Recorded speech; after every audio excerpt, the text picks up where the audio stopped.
Buenos días, Andrea. Ciertamente hay cifras que tenemos bastante claras, tú lo mencionabas, ya superamos la barrera de los 7.000 contagiados, también hablamos de un 9% de positivos en cuanto a los exámenes que se hacen, una tasa de mortalidad de 1.1%. Son cifras que manejamos con bastante rapidez, por lo menos para entregar la información a quienes nos ven, pero los expertos aseguran que hay otros datos que también tenemos que entender, que leer, para poder tener mejor comprensión de esta contingencia, de esta pandemia.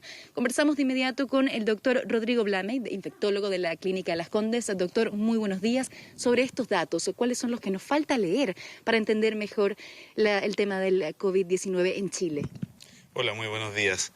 La verdad es que nuestro país es bastante heterogéneo y la verdad es que nos interesaría conocer datos, por ejemplo, de la distribución con que se están realizando los test diagnósticos, porque obviamente me gustaría saber si están distribuidos entre el sector público y privado, cuántos de ellos y sobre todo en qué comunas se están haciendo cuántos test. Eso es re importante para ver la positividad de los test realizados.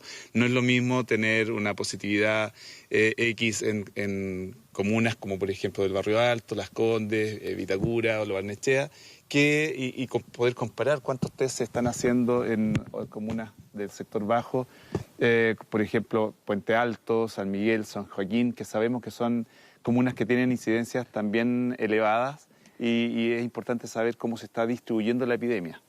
Usted también hablaba de esta tendencia que se mantiene 300, 400 casos. De hecho, ayer vimos una considerable baja de los casos positivos, de los diagnósticos, pero también estimaba que quizás si seguimos esta tendencia no podamos llegar a un pic, digamos.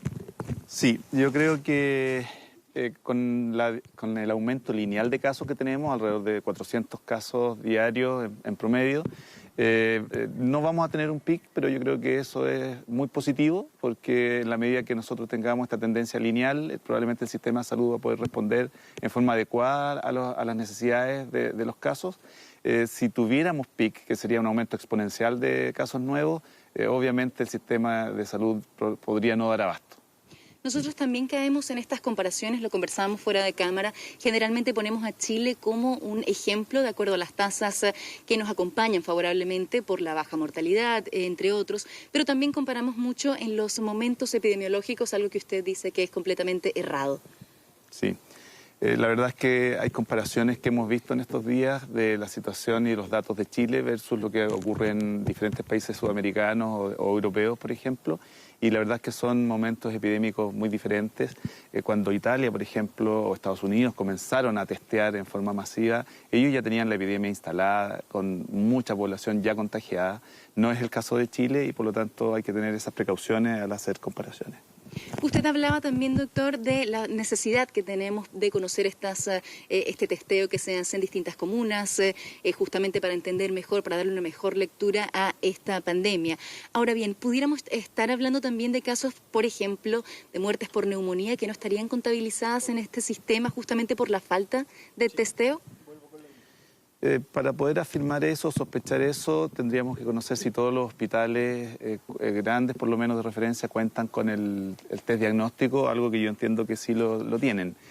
Obviamente, si hay un centro hospitalario importante que no cuenta con este test, debiera incorporarse. La normativa ministerial establece que cualquier paciente que fallece con una infección respiratoria aguda grave debiera ser testeado y por lo tanto esperemos que eso es lo que se realice en todos los centros de salud del país.